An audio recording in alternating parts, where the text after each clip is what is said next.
Welcome to CreativesNotRobots number 7. This is our first CnR of 2021. I had to take a little break just because it was becoming too much, but because both Amanda and Zach have stepped up to help prod this thing along, I feel like it's gonna run more efficient, and then we're gonna have a better show moving on forward. Um, let's see.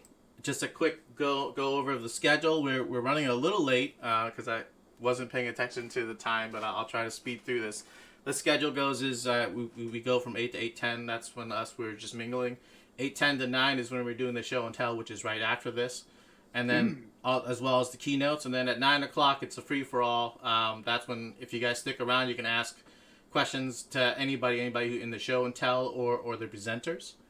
A quick overview. When the presentations are going, if you guys could please mute your mics unless the presenters want it to be like an open mic setting where they're just asking you and you can answer questions.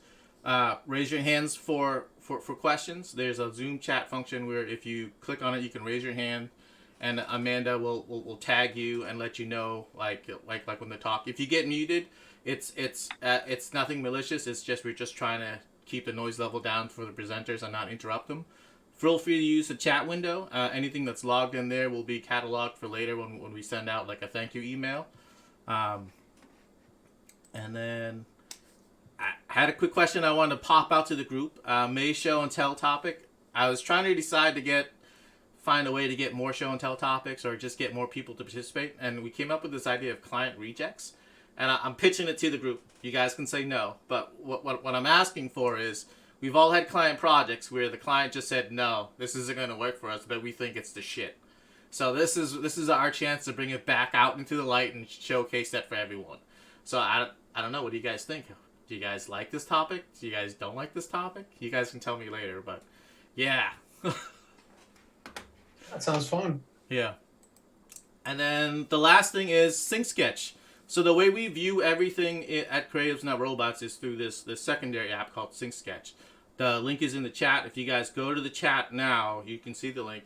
Just log in. It'll ask you to just enter a quick username. The reason we do this is it allows us all to view everything at the same time without stuttering frames and at high quality. So once everybody's in there, we can start the show. Our first batch of show and tell is Katie. Katie, you want to talk about this at all? Yeah, so there's a film festival and it's called Main Street and mainstreet.org or something. And I found out about this festival through like a friend of a friend and asked if I was interested in it. And basically you can just kind of make whatever you want. There was no real length, there was no real parameters. There was really just a free-for-all. So it just had to be something that was either happened in Maine, shot in Maine, or was about Maine. Or you are from Maine and you made it. So this was made in Maine and we're not done yet, and Eric is living in Maine and I'm living in Maine. And so basically I don't know if everybody else feels the same way, but so this animated short, and it's called, the name of it is called just something different. And I don't know if anybody else feels the same way, but during COVID, my husband says to me that every day is the same except for what I eat. And so when the weekends come, you're basically trying to figure out like, what awesome takeout am I going to get? And so this basically talks about how all of the restaurants have really adapted to all the different types of takeout that they, now you can get takeout cocktails in Maine, which is really awesome. And you can like buy whole bottles of wine and get them home delivered to your house. Restaurants that usually don't have takeout are now doing takeout. And so basically it exposes you to this whole different array of restaurants. And Eric designed this, and he wrote it and I produced it. And we're just basically making this I think it's like 2 minutes or so.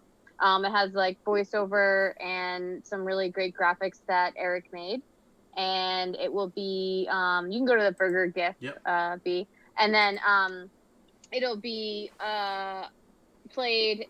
It'll be a festival online, but it'll also be shown at like drive-in movie theaters and outdoor theaters that people made makeshift last summer, and now people are going to be doing them again this year.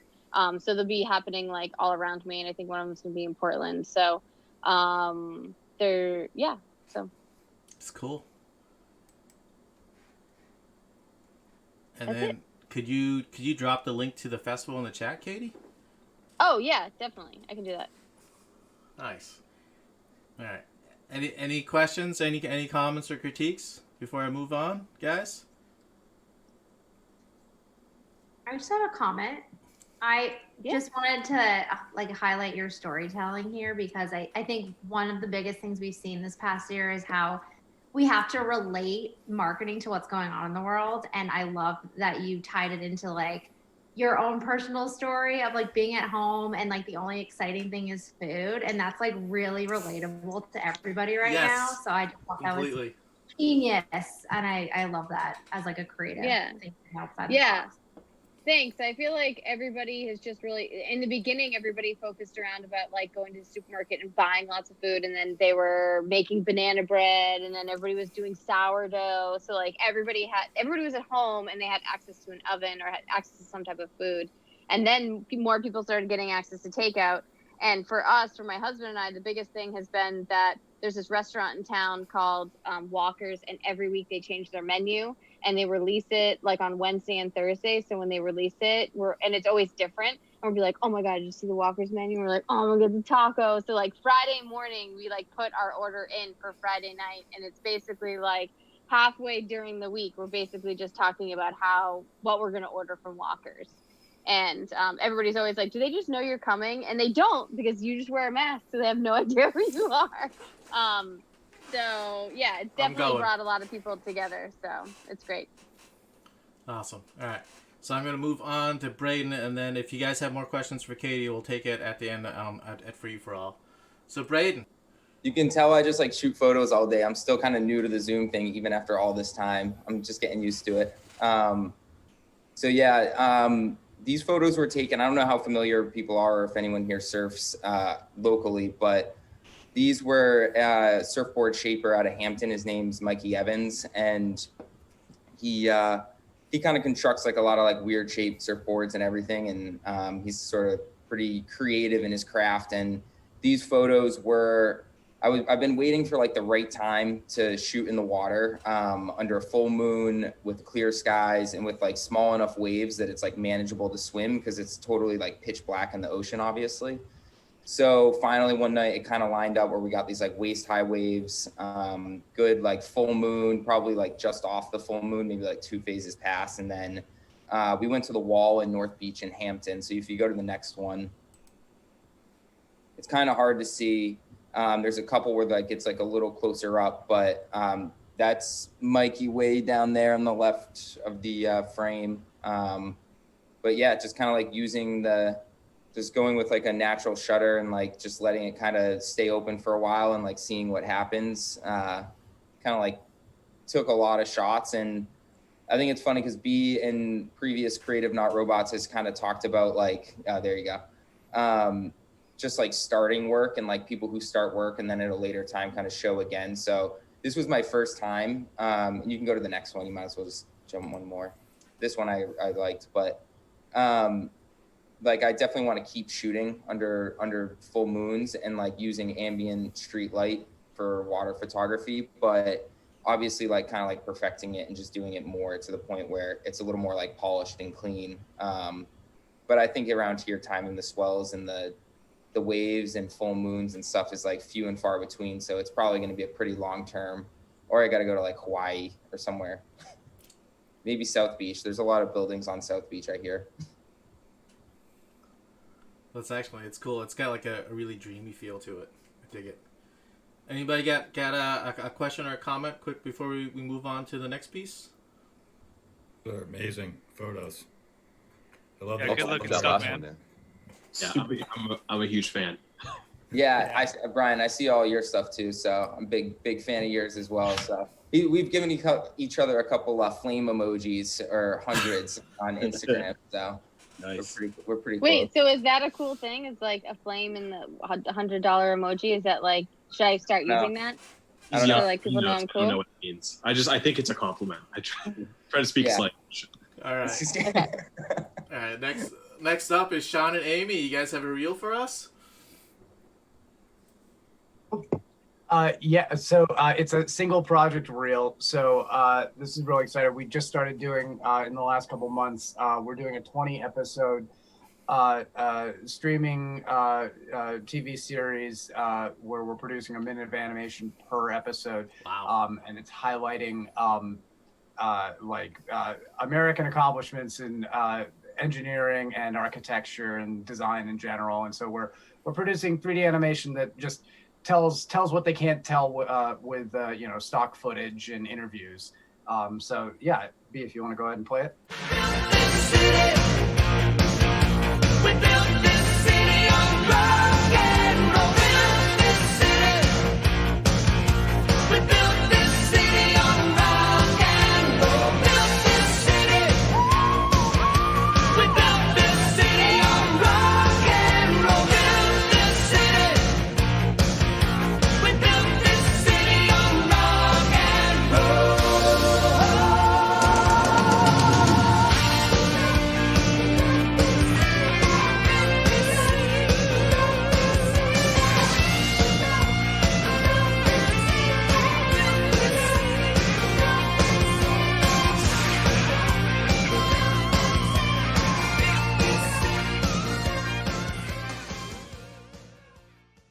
And no one else will ever see that for licensing purposes. So hope you enjoyed. Well, that was cool. So, 3D Studio Max, correct? Yeah, 3ds Max and After Effects. Okay. Nice. Really well done. Thank you. Yeah, at the very end, I want to pick your brain on how you did the sketch and tune effect in 3D Studio Max, because that's one thing I could never really get in 3D Studio Max, which is why I switched over to Cinema 4D. But yeah, it's slick. All right. The next one is Nick. Are you in Sync Sketch? All right. So, do you want to say a little something about your piece before I play it? Let's see. I guess this is before NFTs were a big thing. Back when the magic of Instagram was still a big deal. So I would often just pick up some technique or something that was interesting and go explore it. And I like to work with Blender a lot. It's sort of a little bit more friendly, having played with a bunch of other 3D programs. So in this example, I just want to play with Legos, technically, through 3D, and I figured out a bunch of stuff and had some fun with it, and just stopped some music and figured I'd throw it out there. Hell yeah.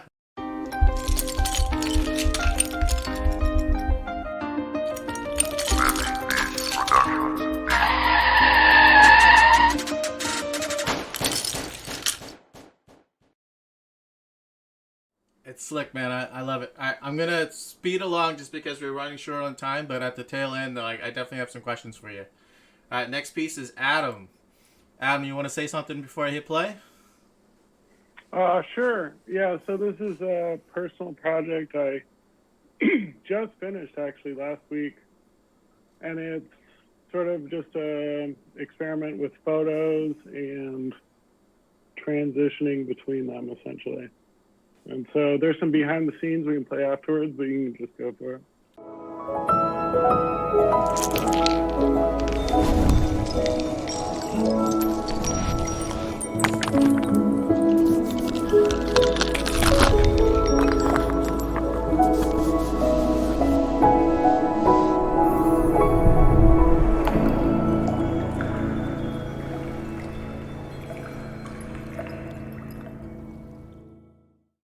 I fucking love that piece, Adam. All right. Thanks, man. I'm going to play the other pieces while you talk. Yeah, sounds good. And just tell me when you want to skip to the next one. Sounds good. So these are just some behind the scenes things I did. So these are all different techniques, like Cinema 4D, and just cutting things out, animating them in After Effects, and then kind of showing the process step by step. This may be a little technical if you're not an animator, but kind of fun stuff. a lot of tedious work. I'll say that. Yeah, I was gonna say. There's so much work but involved yeah, in you all know, this. kind of gives you a sense of like what kind of goes into these little projects, which, you know, aren't so little, you know, sometimes. And, you know, using different software, like this is Cavalry, which is kind of a new motion graphics software. And it's been a lot of fun learning that and kind of using it on these little personal projects.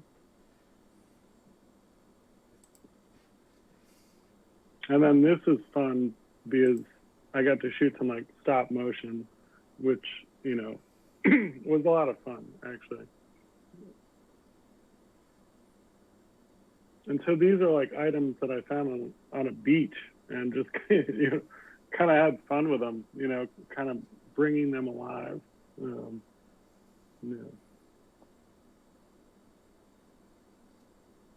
And there's a layer order in After Effects.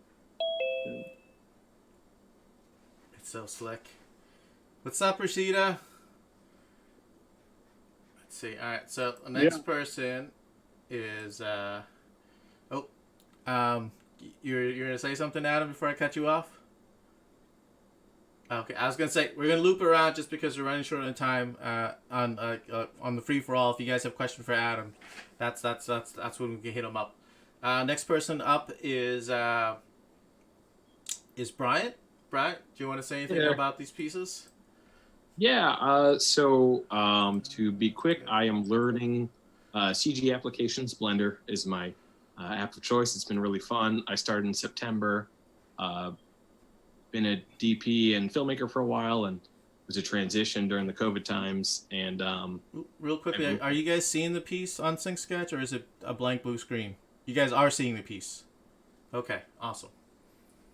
So I've just been fiddling with various things, having a lot of fun, basically virtually being a DP, and I've loved learning it. I don't know. It's just trying different things. I'm kind of all over the place right now, trying to learn anything I can with CG. So really any aspect of it. I mean, I was in Unreal and Blender. I just got into ZBrush recently. So yeah, I don't know what else to go over with this. This was fun. This was, I made all the assets in this. So this is when I started to try to sculpt and use Substance Painter and do my own, you know, all my own work. But yeah, man, I mean, using physics-based lighting in CG and like being able to put up like a fake floppy and cut light in a computer is like amazing. You know, you can make anything you want, which has been just ridiculous to sit. So these are basically like dailies. Like I'll just sit down and work till way too late at night and get too tired. But I'm just hooked. I'm just totally hooked on this thing. Super fun. This one's like, okay, so someone made this. The community's insane too. The Blender community is amazing. I'm totally a cult member now. Someone made like an anamorphic lens basically that has like dirt, distortions, you know, chromatic aberration, like just, oh my God, all the stuff that I just go over and over about. I love it so much. So you can do anything in this program, and that's it quickly. Nice. I have so many questions for you, but I'm going to ask them at the end. We're going to move on to our first presenter, Robert. You ready? All right. So how y'all doing? I'm Robert Hodson. I am here to talk to you guys about creating content during a pandemic, when you can't go out and have large film crews and do a lot of on-set shoots or anything like that. For those of you that don't know who I am a director, motion graphics designer, compositor, producer, composer, and a brand strategist. I run my own special effects shop, and then I also work for a company called EPAM Continuum, where my job is to work as an envisioner and help people kind of get ready for the future. So it's the technology that you will be designing within the next 10 years to 50 years. And a lot of the work that I do goes into that and just kind of convinces companies what will work financially, what will work realistically. And what we're going to talk about tonight is kind of how to do a little bit of that. So my background, I started off in music, and then I got into film and broadcast. I worked at a little shop called Viewpoint Creative that some of you guys might have heard of. My major clients have been anybody from Warner Brothers to HBO, Toyota, Under Armour, Bank of America, Department of Defense, NASA, and a handful of other people. So what we're talking about tonight is a vision video. So vision video is something that visualizes something that's abstract. It's a method that you can use to bring ideas that aren't ready for prime time into reality without having to physically create them yet. It's a tool that can be used to inspire your organization and its customer base to invest in the future. So what we have for vision videos is different from futurist work. So a lot of you guys have been watching the X-Men and Avengers movies and a lot of that. It's a company called Perception. They do some really great FUI and futurist design.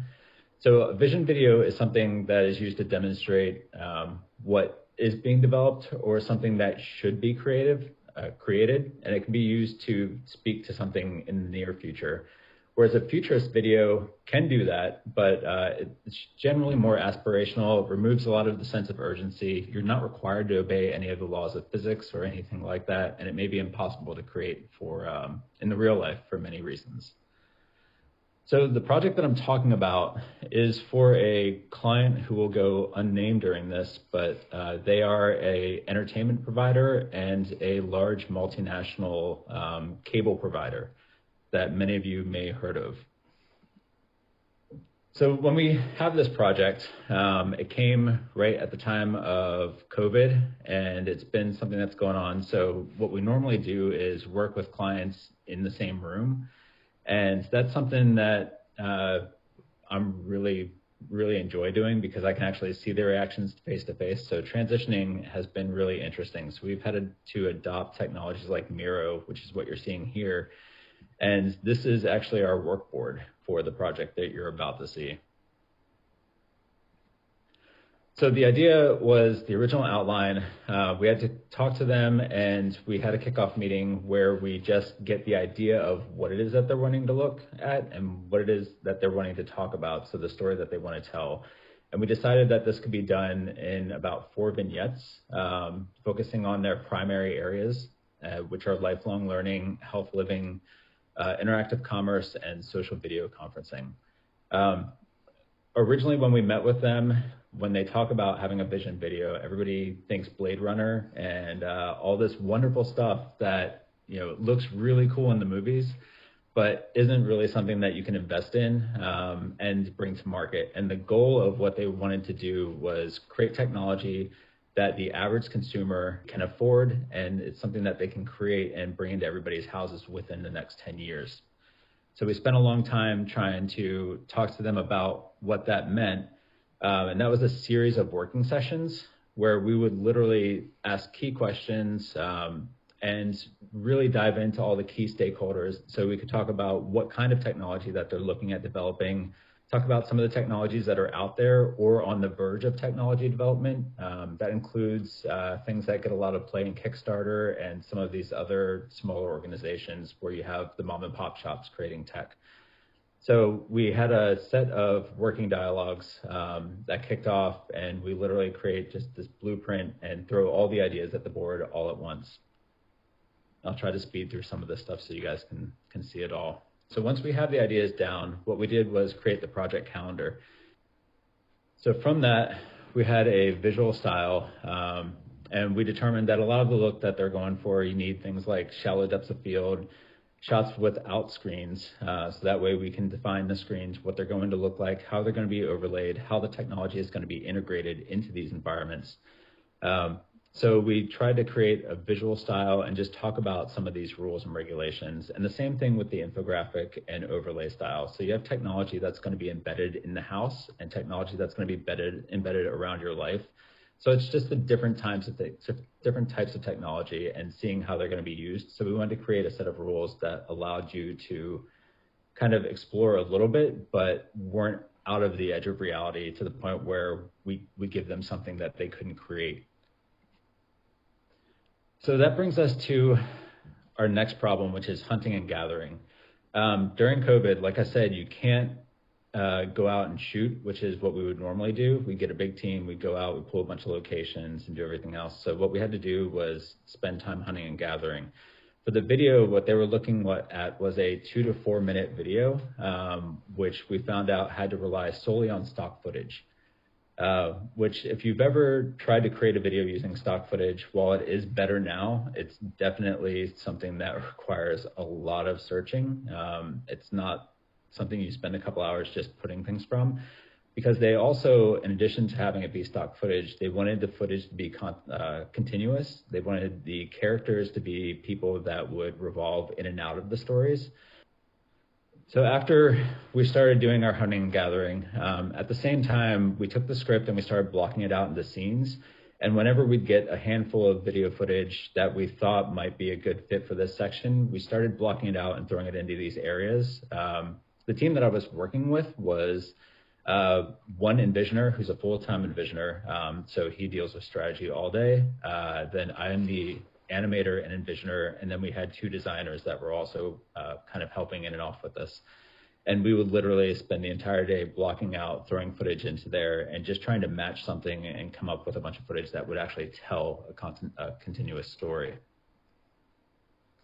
So once we had that, we started moving into the storyboards and aligning these stories, trying to mix and match, trying to replace spaces, trying to just do it all in Photoshop so we could get something and figure out, is this a story we can tell? And can we pull this off without having the client turn around after all this work and say this isn't going to work? So it was a matter of literally having a lot of contact with the client and being able to iterate. So using Miro for the storyboards and for a lot of our selection process was great, because the client could literally go in and put a thumbs up or a thumbs down next to the stock footage that we were pulling out at the time before we purchased it, which kind of helped us iterate and tell a story in real time. So once we had the storyboards, what we had to figure out was what was going to happen. So it's the action that was moving across this, and that had to start to involve the technology that we were going to put into this. So because we only had about a week to come up, create all the user interfaces, create all the integrated technology, and figure out how we were going to tell the story and integrate the graphics and overlay and composite, what we had to do was create a set of action boards and start to swap in and place Illustrator files, After Effects files over top of this, just so we can see what they would start to look like in a way that we could quickly iterate and swap out. So it was a live feed of graphics, visual effects, motion graphics, all thrown into edit almost in real time. Once we had that, we had our roughs. We started talking and breaking down the footage into its sections, started figuring out timing and overlay of our graphics, how many graphics were going to be in there, which was also a conversation with the client, because they didn't just want it to be this tech overload, because the people that they were showing it to, which were mainly stakeholders who were going to invest in this technology, tend to tune out if they're oversaturated with the technology that wants to be created. So it was a matter of taking the time to actually choose what was going to be seen and being able to talk about why those were the specific reasons that we wanted to show and the specific tech that we wanted to show. So a lot of time was spent on trying to figure out which graphics were the most important for this. So the stock footage that came around, we wound up with just over 300 shots that we used, morphed, cut together, pieced together, throughout, reposed over the 15 iterations of this video, which is a lot of stock for those of you that don't know. And once we got that, we started roughing out the edit, fine-tuning the animatic, and then we get into the graphics section of this. So what we would do is we would have meetings every day where we would take the video and we would literally just pull out single frames and start drawing on those frames, talking about where to place things, how we wanted to place things, to a point where we could actually do it live with the customer. So once we started doing that, now we get to the actual compositing of what happens within these scenes. When you're dealing with stock footage, you are at the limitation of the person who's actually shooting the footage. So you're not really given the ability to know the lens that's being used, the camera that you have to shoot with, any depth information or anything like that. Unfortunately, when I got it, it had a little bit of a fisheye to it, because when they were shooting, they had some kind of weird wide angle distortion going through here. So in order for us to rotoscope and actually track things on here, we had to take the footage, chop it apart, rotoscope the actors out, and then I had to actually go through and cut out things like the oven, the countertop, the fridge, and model them in 3D, and then replace the video footage on top of the 3D files, so that way the texture actually matched the assets, and we could match the camera angles and start to track and lock onto shapes. The other cool thing that we got to play around with a lot was 360 footage. So part of the technology is finding different ways to involve yourself in the life, all around the life with technology. So they want to bring their tech into schools, find different ways for people to learn, to actually engage with others. So the talk was, can you create 360 video, show them on the headset now, and then that's the 10-year. The 40-year plan is to be able to show 360 without the headsets or any other technology. So what we did now is we take the 360, and not that it's the most complicated thing, but it's really, I found it really interesting. I've never actually worked with 360 footage and trying to pick out shots and match scenes and angles to the headshot. So when the kid's looking around, I had to actually reposition and keyframe the 360 to match the head turns and the movement within the camera. So that way you're actually editing within 360 degrees, which is just kind of fun and different. So the other thing that we came around when we're doing graphic overlays is part of the technology that they have is historical views.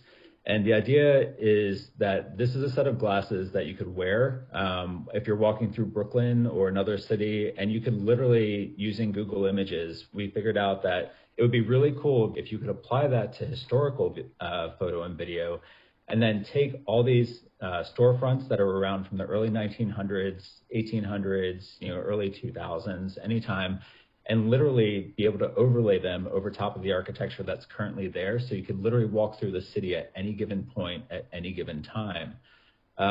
So this was kind of cool, and we talked them through that. They were really happy about that, and they really liked the shot, which, because of the shallow depth of field, which was great. The problem with this that we ran into was because we didn't have the camera information, tracking this information, getting the Illustrator files and everything to have the right depth of field is really hard, and then matching doorways that are so far out of focus because you completely blur everything out of the way presented a problem in and of itself. So it was really fun to try and calculate actual depth and distance of a lot of these shots, and then that way you could calculate the blur, the overlay, and then match your track and depth. And then we have our friend Gramps. So this was one of the more common technologies. The idea is that you no longer need any kind of screen or anything to actually have a conversation with people. That can all be short throw projected and thrown onto any surface at any given time. So the idea behind this was, the kid is playing, the grandpa is actually waving to the kid, they're having a big conversation. And just to give you kind of a quick little BTS of that. So we have our actual scene right in here. This is the original. Obviously, it's the real world, so there is no grandpa. It is a handheld shot, so that had to be stabilized in and of itself. That moves into the grandpa shot. So grandpa was a high-speed camera. It was 240 frames per second. And the grandpa is actually in a car. There's a lot of movement, a lot of multi-axis turning on this. So in order to get this shot down, you have to stabilize it, comp it out, straighten it. Then you have to mask it off once you have it straightened out so it actually fits within the footage itself. And then you just lower the opacity, add some reflection and glare from the scene that it's going into, so that way it starts to blend in with the footage. And that's kind of the project. We're gonna hop into Sing Sketch to view the video. Today we talk about speed and reliability. Our customers talk about staying connected or unplugging to relax. 10 years from now, none of that will matter. Connectivity will flow in the background. speed and reliability will be a given. Customers will expect their lives, devices, and homes to fuse together. They will expect a world that anticipates and adapts to their needs in real time. Their homes will be the center of a fully merged digital and analog world.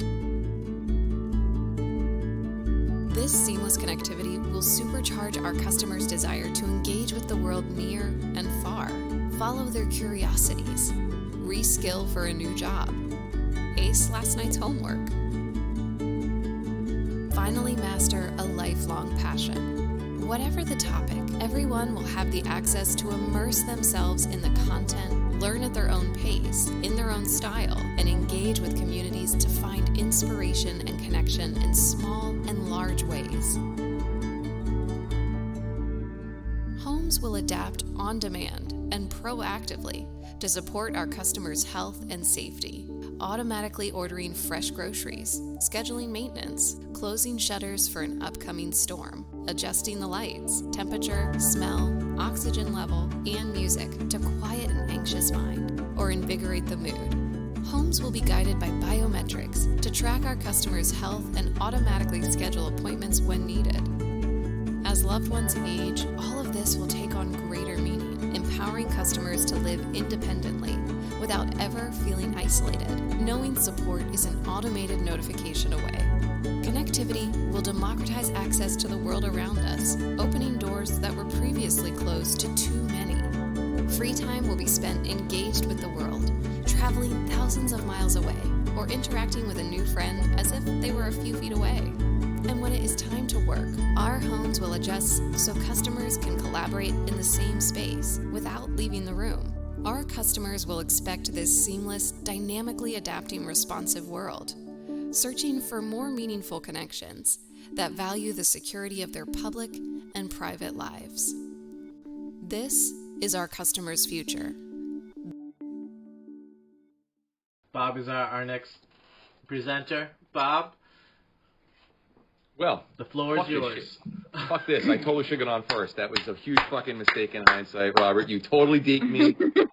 Jesus. Bob, you should quit. Just quit. Just go right ahead. That's it. I'm done. Play a song and then just like quit Zoom. No, well, my only question for Robert is, when am I going to get my Rosie the robot from the Jetsons? That's what I want, man. Like, if you're envisioning shit, envision that from my house, all right? That's what I want.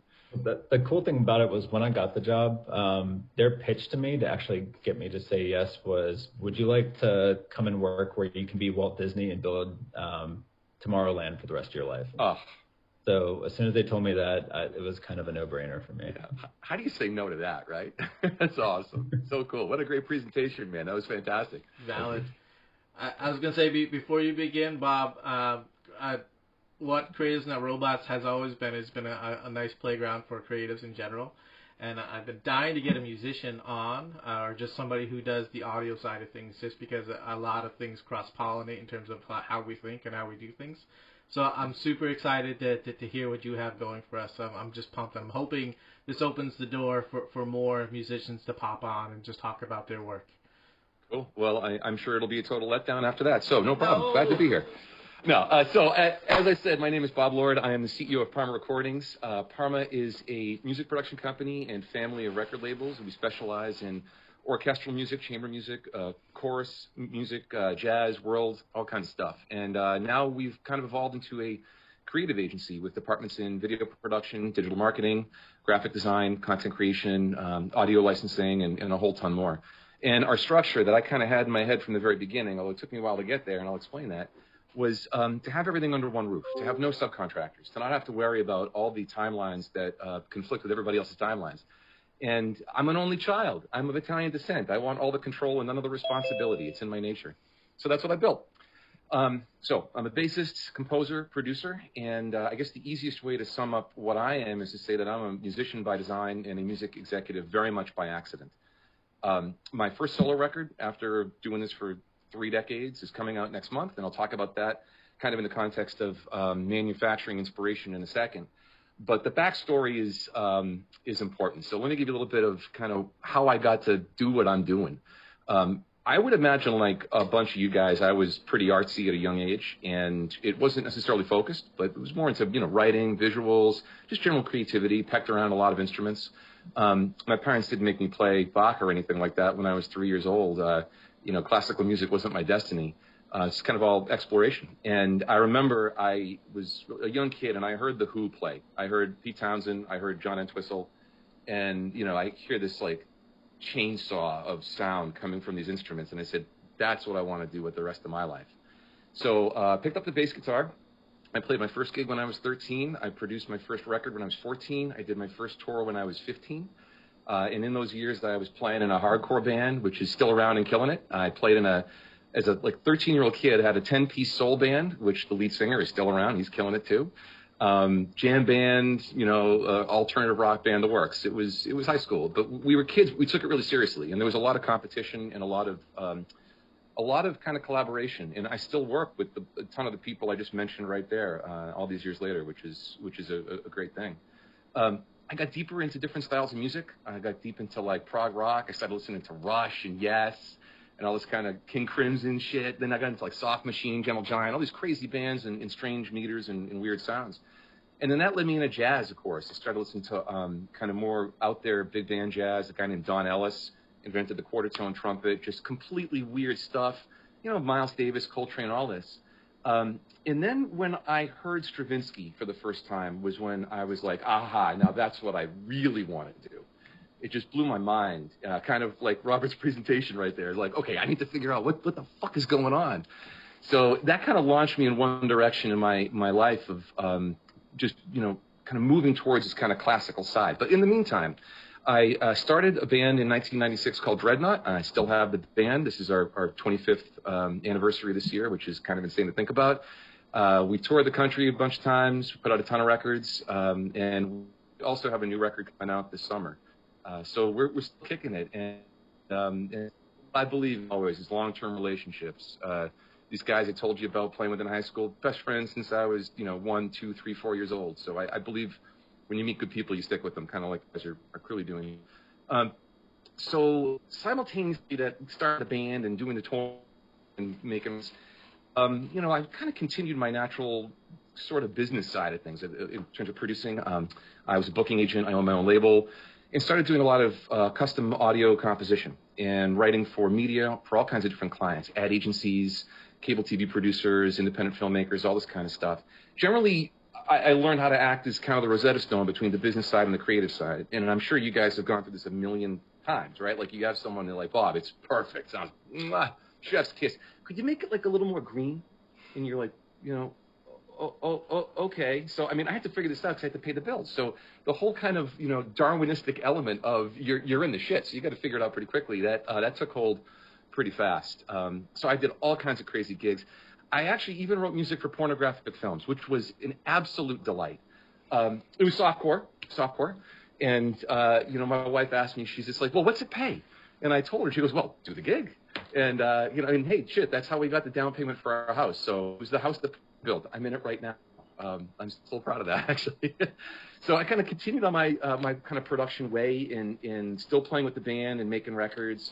I wrote some theme music for New Hampshire Public Radio's morning show, which that was 16 years ago, and that's still playing on NHPR now. I've been the music director at the Music Hall in Portsmouth for the Writers on a New England Stage Series, which we're still doing. And this year I'm set to become the chair of the board at the Music Hall. So I really think from porn to president needs to be some type of chapter in my biography at some point. But I got into classical music in a serious way. Again, about 16 years ago. Like a lot of stuff was happening at that point in my life, and I remember I did a gig where I was the tone master in the studio. I was the session manager. I had to get the page turner. I had to make sure the engineer knew what to do, make sure the mics sounded good, make sure that the lunch is being brought in on time. I got to coordinate with the manager, the publicist, the assistant, and oh yeah, I got to go pick up the talent at his house and bring him to the studio and then get him back home safely. And I said, there is definitely a better way to do this than that. And that's kind of when Parma came into my head, thinking about how I could have all these discrete kind of functions and components under one roof. And, that's what I did. So starting in 2008, I launched the company, and We focused on basically contemporary classical music at the very start. We expanded quite a bit into doing other things like music for the Super Bowl, theme packages for Hearst, Jeff Foxworthy Golden Corral commercials. I mean, you know, I remember doing the score for an 1800 tequila ad with Ray Liotta, and if I had to see that smug face one more time, you know. But it was a great way to kind of begin and to work in this company. And I look back on it all now when I say if somebody had given me the operating budget that we have now back then and said, hey, go build your dream, there's absolutely no way in hell it would have happened. It was the kind of logical progression in concentric circles of these kind of like miniature failures of every step of the way that enable you to become stronger and to build your muscles up and to say, okay, you know what, I can take these risks and I can incur more and more risk, knowing that it's not going to be lethal to the organization. So here we are 13 years later. We've got like 35 full-time in 4 countries, Grammys, been lucky enough to make records with the London Symphony Orchestra, with Dan Brown, the guy who wrote the Da Vinci Code, and I even co-produced a record with Pete Townsend, which is the entire reason why I started doing this in the first place. So it's been a really interesting and gratifying kind of arc, and if I look back, and if I could have told the 12-year-old me exactly what would have happened, I think he would have said, first of all, no shit, wow. And then second, he would have been like, what's taking you so long? You know, I mean, when we're in it, it feels like it takes forever. But when you look back, it's like, whew.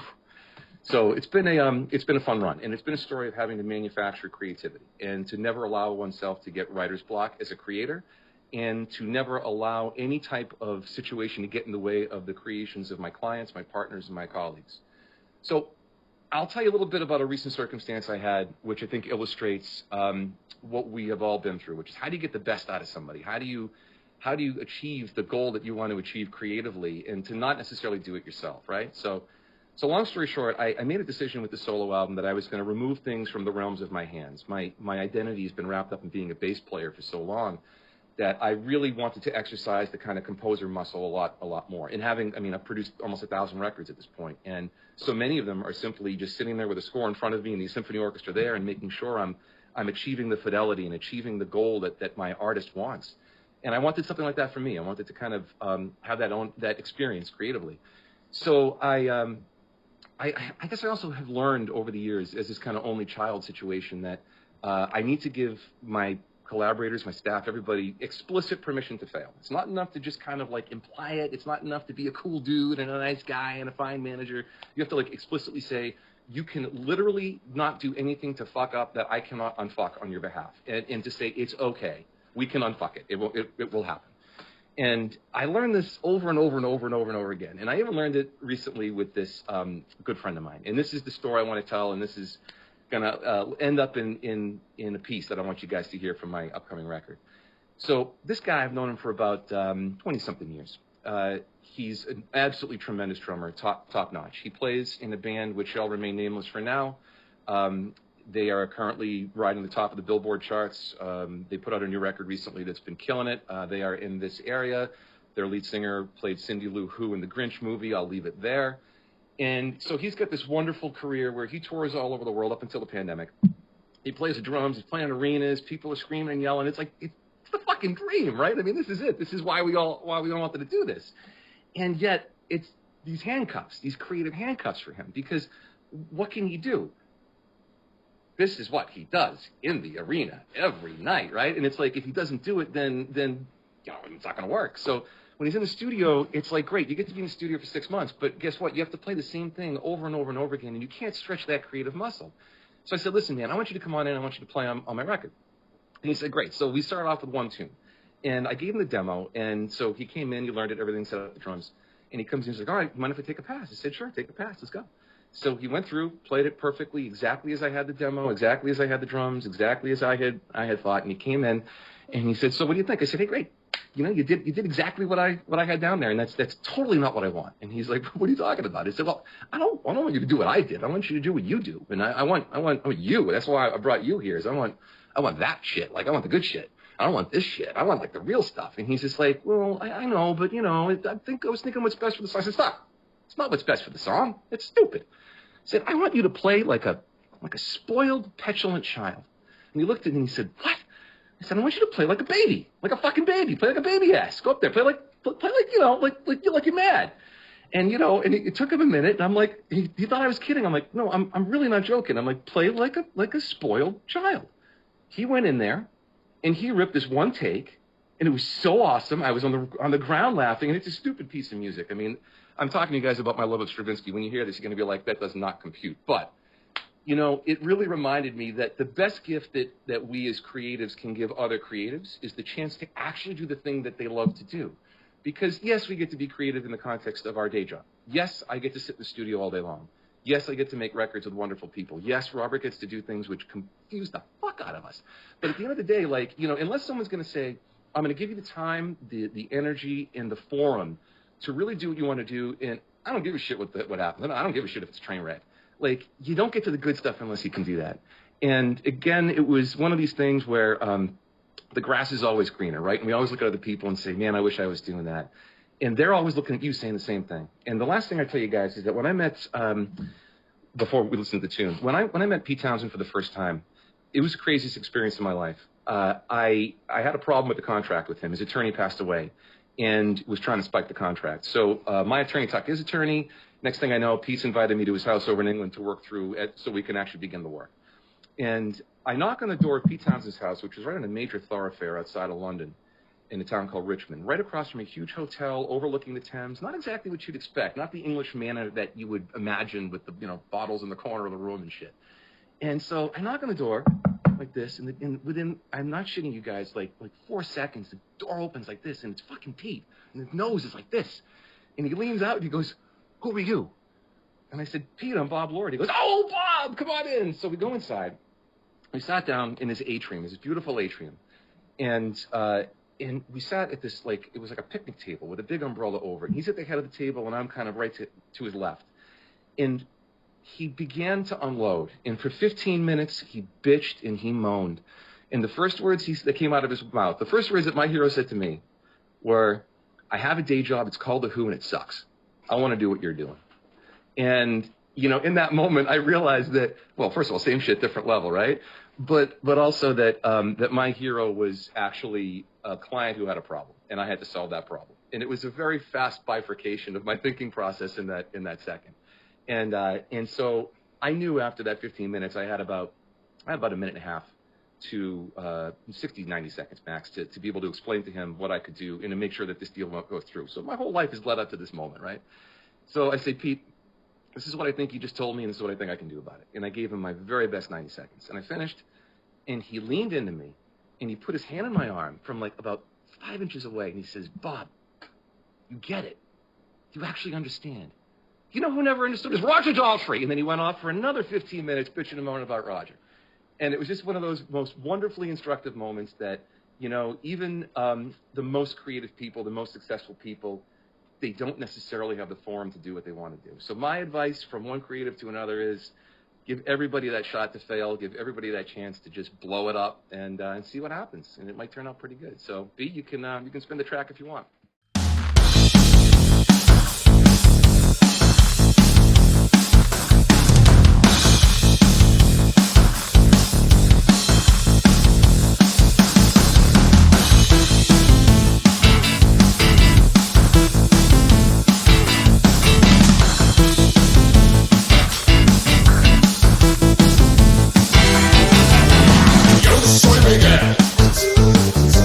Yo soy Miguel.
Told you it was stupid.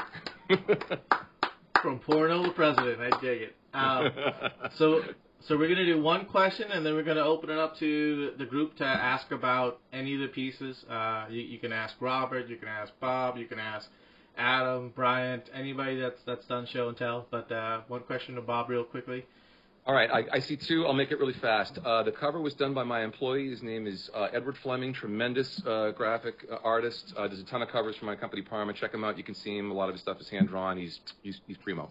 The tune, the lyric, it was really weird. It was one of those strange things that happen. All my kind of creativity comes from a pattern, or I'm walking, or I see something incredibly stupid, or whatever. I just want to make myself laugh when I'm doing shit, right? And my buddy was over here, and we're both a little hammered one night because I was going to Cuba the next day. And so I had to work in Havana, right? Because I have an employee down there. We've worked down there for a number of years. And we're sitting around there just kind of drinking rum, and I'm just going, and my buddy just goes, "Yo soy Miguel." And boom, the whole thing came to me right then. I did it that night. I brought the demo to Havana. I sat there listening to it. I'm like, this is fucking weird, man. And I don't know, it stuck with me, so I went with it. But yeah, I think that's the only lyric on the album. Actually, the only other tune with any lyrics on the album, Josh appears on. It's 7 seconds long. It's called Hey, and that's the only word in the whole song. So you've got Yo Soy Miguel and Hey, and the rest is instrumental. Buyer beware. But Ian, I nailed it. Ian had a question. Ian? Oh, Bob, I had a question for you. As a label owner and a producer, is there an online service that you're favoring at the moment for people to support for fair distribution of royalties? Well, I mean, obviously, like for us and a lot of bands and groups like me, independent artists, Bandcamp has been doing a kick-ass job with everything. As a company or label, classical music doesn't have the biggest footprint on Bandcamp, so, you know, we stick with a lot of the kind of traditional folks. There's a couple of interesting download sites if you guys have any interest in classical music. One's called Qobuz, Qobuz, and it's a lossless provider from France, and they do an excellent job, actually. Great sound quality and awesome. great HD tracks.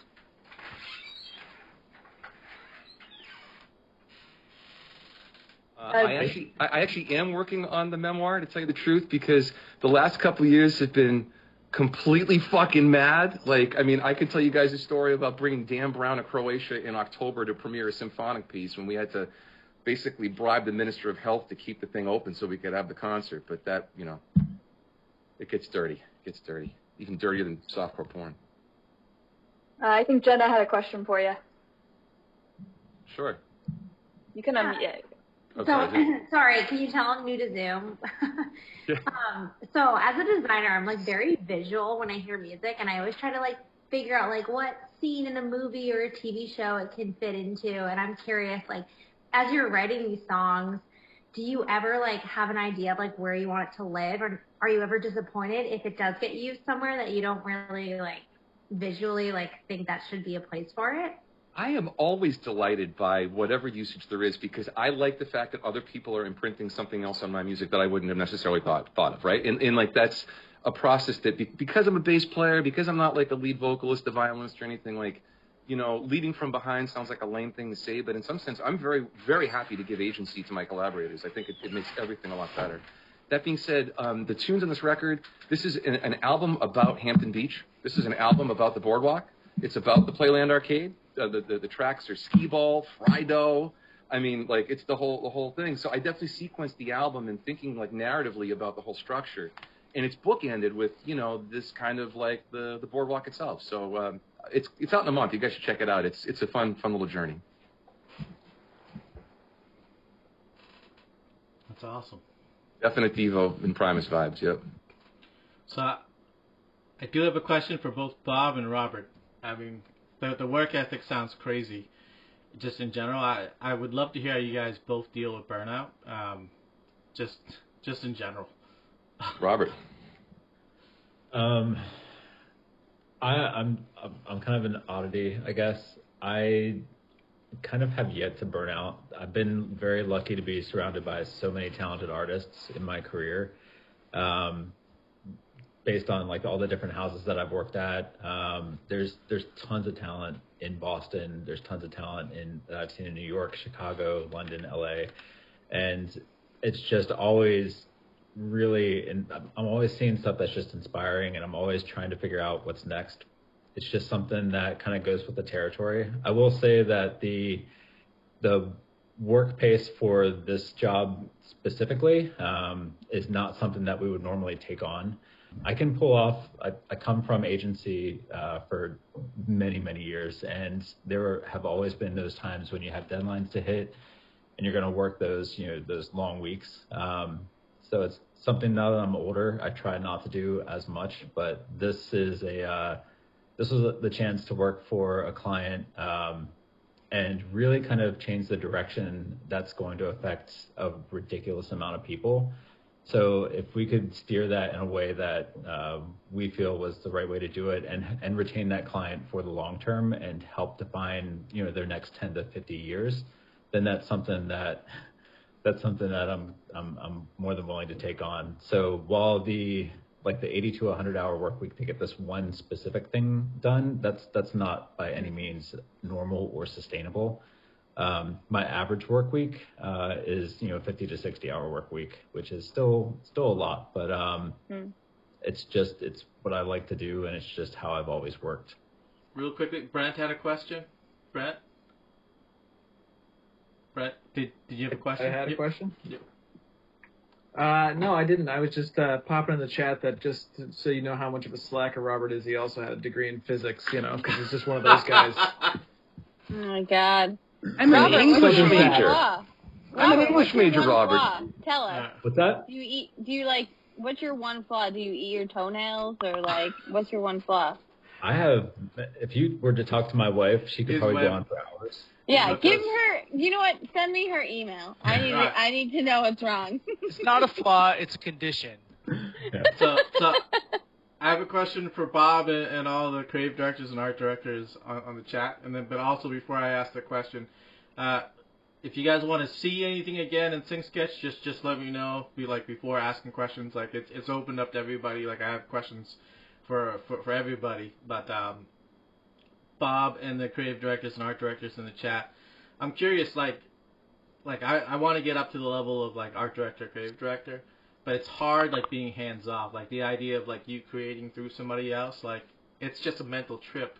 How do you stop yourself from going to be just move over, give me the mouse, I'll do it. I'll show you how it's done. That's totally the hardest part, man. The delegating of all this has been the most difficult thing, to be able to actually not work in the studio, right? And, so what I've learned, I think everybody knows this, right? Sometimes you can do so much more by doing so much less, and just allowing the people around you who do a great job to do the thing that you do. And when you're young and you're trying to prove yourself, you grip the wheel so tightly. But a great conductor mentioned this to me. I think I said this on our kind of dry run call, but a wonderful friend of mine, a conductor, he said basically that conducting, it's like a lot of things in life, right? It's like driving a car. And when you're driving a car, you don't grip the wheel like mad when you're just driving. It's only when, there's a turn of the road, you have to take control, you have to move something a little bit and go this way, that you actually do it. Otherwise, the orchestra basically runs itself. And it took me a long time as a manager to get to that point. But and I guess one other quick thing is on the topic of burnout, I think probably Robert and I will be the least popular guests here, because I'm the same way, Robert. I mean, burnout, I don't even know what that is. Josh can attest to this, man. I'm up at 4 a.m. every single day cranking it out because I'm obsessed. It's mad. But the most important thing is to find jobs and work where you're definitely stretching yourself and you're sweating, and there's a substantial chance of failure, right? That's actually the way to kind of keep that motivation going. Plus, also having a bunch of families to feed, a bunch of employees, that's pretty fucking motivating. Yeah, payroll. Good call. Any other art directors or creative directors want to chime in on this? I mean, for me, honestly, it's been a timing thing. As I started to get a little older, the family got older, and our employees got younger. I started to remember what it was like when I first started. And I think as I started to see them stumble, it was really hard. I would just take, because we're on a tight timeline, I'd take it back and I'd fix things. But then, you think back to Gwen B. I mean, the amount of times that she let me stumble, we had some really big opportunities come through, and they threw it to me, and I was junior and I failed. But they never made me feel like a failure, and it's just those memories came flooding back, and now seeing others go through that, it's just for me, it's a different type of fulfillment, to actually see others, and you're like, damn, I am so proud of you for not giving up on that and figuring that shit out. It's a different kind of energy that you get, and you start to feed off of it. So it's a different type of thing, but it's very cool. It's great. I have a question for Adam. If you guys can mute your sync sketch, I'm going to play Adam's piece so you guys can look at it, reference it while he's talking. But Adam, I'm just curious, what's your take on the benefits of doing like a personal piece or a side project that's solely for yourself? I know for me it means a lot in terms of just like when I do it, it just revitalizes everything. But I'd love to hear your take on it.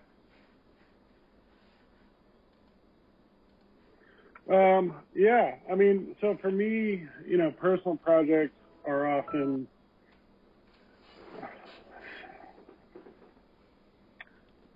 there are things that don't fit really into the schedule very well, but we were talking about burnout and all this stuff, and like personal projects for me are something that sort of helps retain sort of a love for the work you're doing. Do you know what I mean? I mean, you can work 8 hours a day in After Effects for clients, and then at a certain point you're like, what am I doing? But, when you're working on your own stuff, every once in a while, it just kind of resets it for me. Yeah, I would say that's like a good reason to do a personal project, for sure. It reminds you that what you're doing was actually fun. Right, yeah. I mean, it's not like you got into animation to, be at a computer for 8 hours a day. You do it because you love it. And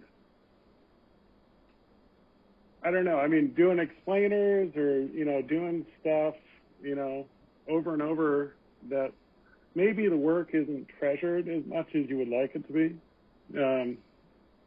And so it's just like little stuff like this. And, this is a 30-second little piece, but I had so much fun making it, and I think that's the whole point, right? Yeah. Yeah, well, that's awesome. You can see the love that's put into it. The next question I had is actually for the Blender people, only because Blender's been something that I've been super interested in, but it's been a hard hurdle to overcome. I'm not gonna lie, guys. I know it's free software, but that is for a 3D software package, and I've had a lot. My buddy Nick can attest. We've gone from Lightwave to Maya to 3D Studio Max, but Blender has not been. It's one of the best reasons why I love Blender, because I've been through all these other programs and I've suffered and struggled and figured out solutions to things, because usually that's how it works. They bring you a problem and it's up to you to figure out how to make it work. And so when I got a hold of Blender, yeah, of course it's free, and I would encourage anybody who's using it to please donate, because it's such a great project. But just having all these tools available, and then you still have all this other knowledge from, photography to, music scoring or Premiere, whatever it is that, you come from. Because I'm still to meet somebody who started with Blender. Everybody comes from somewhere else and ends up in Blender at some point. And so that's where it really pays off the best, because, the more you use it, of course, you got to put the miles in. You have to, like Rob and Bob have said, you got to sort of walk the walk for a while to really fail and get used to it and work your way from there. But I don't regret it, especially during quarantine. One of the first things I did is, okay, now that I'm more comfortable with Blender, what's up with augmented reality? I want to learn more about, Spark or A-Frame or all these other things to, sort of go outside while being inside. Because, this is the last thing that we wanted to do when we were going to school, is be indoors, stuck, with a mouse in a room. So it's kind of ironic that that's kind of the means to an end. But yeah, so I don't know if anybody else wants to talk about Blender, but yeah, I was going to say, Brian, I'd love to hear your take from going from real world lighting to digital lighting. I always want to talk about Blender. No, it was really wild. I don't know, for me, it was the community. I mean, really for anything, not just Blender, but being, stuck because of COVID at home, not doing production work, just being oh my God, YouTube really has everything. You can learn whatever you want, and not just YouTube. There's dozens of sources, but yeah, I mean, at Blender, open source people get really into community. So there was just like a lot of sources to learn, and it never ended. So what I guess B, what are you like looking for? Well, I guess that like you're, because I remember like going to film class and learning about lighting, and then hopping into 3D Studio Max like when it was back when it was like 3.1, and like throwing on a light and being like, this is not how a light looks. Like, what's going on? And then like setting up like freaking like geosphere lights in order to set up like fake like shadows, like ambient occlusion. So it's just like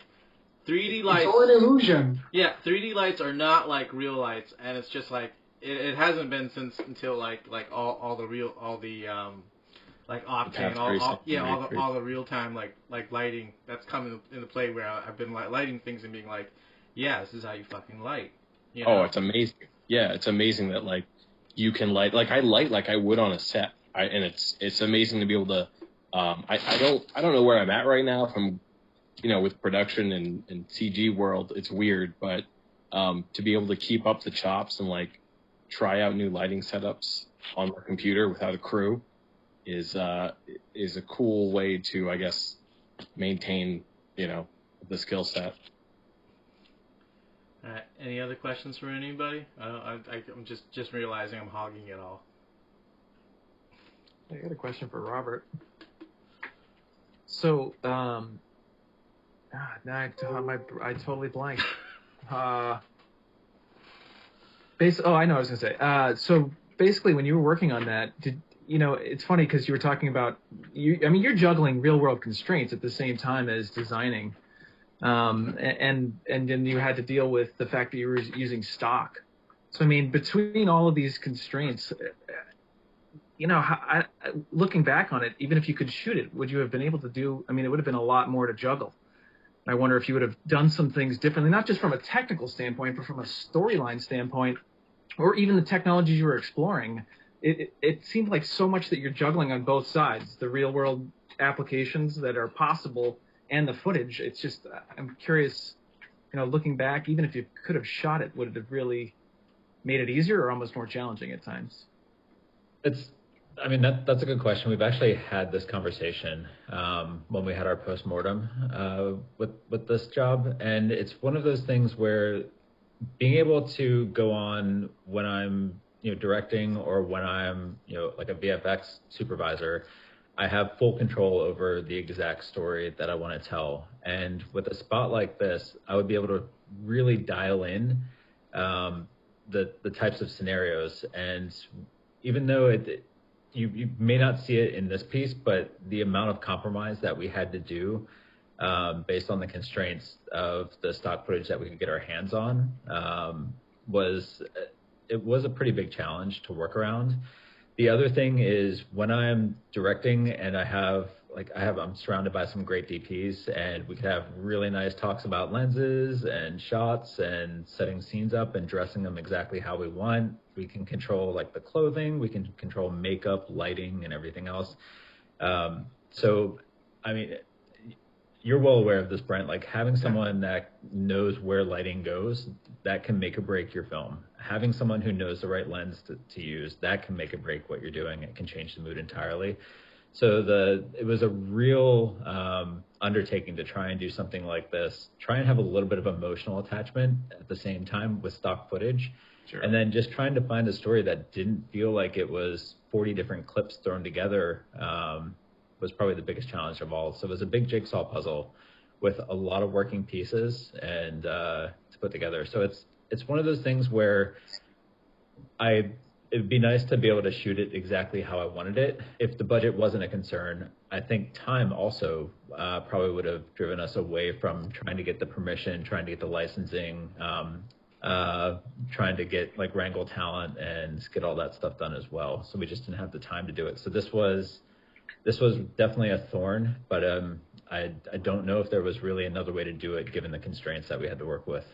Did like choosing the footage, did that make you kind of compromise even some of the, because I know some of this is about the actual technology. So from a technology standpoint, did you have to go, well, I don't really have a way to show that, so maybe we should kind of shift the way this is being shown technology wise? Or was it more open? I guess the technical side is what I don't understand as much. Like, what were your constraints in terms of, is it pretty much just it needs to be on existing glass surfaces and things like that? Or was there more to it than that, where you really had to make some decisions because you're trying to actually make the technology? Yeah, so there's definitely a concern for that. So in order to have something projected, you have to either have a surface to project on, you have to have, and that surface doesn't have to be like a tangible like wood block or glass plane. Air that has a bit of density and can reflect light can also transmit. Dust can transmit. So there are a bunch of different ways to do it. And what we had to do is think about the real world and the physics of this, as well as the surface possibilities. Because one thing that they didn't want to do is just say, well, let's put a lot of screens in front of people. They want to create technology that's going to help people live their lives without knowing that technology is really surrounding them. So that was actually something that kind of worked out and gave us a little bit of leeway, because I didn't have to find a shot that had the perfect angle. I had to find a shot that had the almost perfect angle to get what I wanted done, because I could literally apply, insert, track, and composite kind of whatever the tech was, as long as I had something that was pretty close and I could cheat the angles. So there was a lot of that involved in it. So it's getting super late. I was going to say, just to make sure this is manageable at everybody's time, we're going to take 2 more questions and then we're going to end the show. But I mean, like, feel free to share information if you guys want to talk with each other afterwards. So 2 more questions. Any takers? No. No, Nick, go ahead. I just want to ask, I mean, because, we have focused a lot on client work, the things we do, to make a living. But as far as interest, though, since we touched on Blender and open source and all this thing, is sort of, who is motivated, I guess, because I'm pretty pumped by looking at a lot of this work, to really, like, devote more time to personal work just for the joy of creating things that you don't have to do for someone else. You just go explore them on your own, whether they're real or futuristic or whatever, and not have to worry about, okay, I need to meet, some criteria or some client demand or some deadline or a budget or something like that. And I think that's probably the biggest struggle over time that I've personally had to deal with. Do I have the time to go do something that I really want to do? Whether or not I even have a plan, I just want to go explore and have fun. And I think a lot of these little, vignettes that some of you guys have presented really show like that passion that we want to keep going and not lose in sort of just having to make a living, sort of live the dream of doing that. Definitely. That's why I do this. It's actually an excuse for me to bust out some pretty slides for the show. Yeah. Anybody else? One more question? No? All right. I'm going to take the last. Go ahead, Brett. Go ahead, I was Brett. going to say, for Bob, I mean, like, I guess I'm trying to understand exactly what kind of stuff that you guys are doing. I mean, are you typically scoring pieces as well? Like, do you do general sound design? Because I think that's something that, as in an animation studio at times, it's tough, but I've been trying to push more and more to get that in, because it just takes that piece and just kicks it up a whole nother level. Yeah, totally, it does, and we do a lot of custom composition, scoring, stuff like that. We have just a huge catalog as well of a lot of stuff that hasn't been used in any kind of commercial media. So, and again, it's stuff that's unusual: music from Cuba, music from China, and cool. Classical stuff, big, large ensemble, all the rest. So, yeah, we do a bunch of that. But I saw a question in here a minute ago about constraints, and before we break, I just wanted to say one thing that was on my mind, which is that I bet everybody here feels the same way, and Robert, I bet you feel the same way too. Like, constraints are a great thing, and if someone gives me a giant white canvas with 1,000 colors of paint and says, "Go paint your masterpiece," that is goddamn hard. Someone says, "I need a 15-second piece of music in A minor at 120 beats a minute," done. 15 minutes, and you got it. So with COVID, it's been a great example of those constraints actually forcing us to make business changes that we had wanted to enact for a long time. And we're going to keep them. A lot of those innovations and those changes that we made, I think that they're going to be long-term, and I bet you guys are all feeling the same thing too. So, yeah, interesting times, and really happy to be here. Thanks for having me. That's awesome. Thank you. This has been an awesome show. Thank you guys. Thank you for everybody who does show and tell. The next show is in May. What's the date, Amanda? Do you know? Is it the 20? I think we're shooting for the 27th. The 27th. But we'll follow up with another email. Yeah. We'll be in your inbox. We'll make sure everyone knows. Yeah. The thing we're trying to drive is more show and tell, guys. Like, I love the show and tell work. I know you guys are all amazing. Please, like, if it's sound, photos, video, it doesn't matter. Like, put it up. Like, I want to see illustrations, art, even if it's sketchbook pages you scan in. Like, I would love for you guys to share, because, like, all that stuff, it's like Nick said, it really jazzes me up. It shows me that, like, you know, we're all in this like, for ourselves in terms of having fun. So, thank you guys. And real quick on that, B, if anyone ever wants to have anything shared on our Instagram, please send us a DM or an email. I've been helping B out with that. I want to get more creative work out there, so we're happy to promote you guys, to get you feedback, to get you props, whatever it can do for you. Awesome. Thank you, everyone. Kick ass. Have a good one. Peace out. Thank you. Have a good night. See y'all. Bye, Thank you. guys.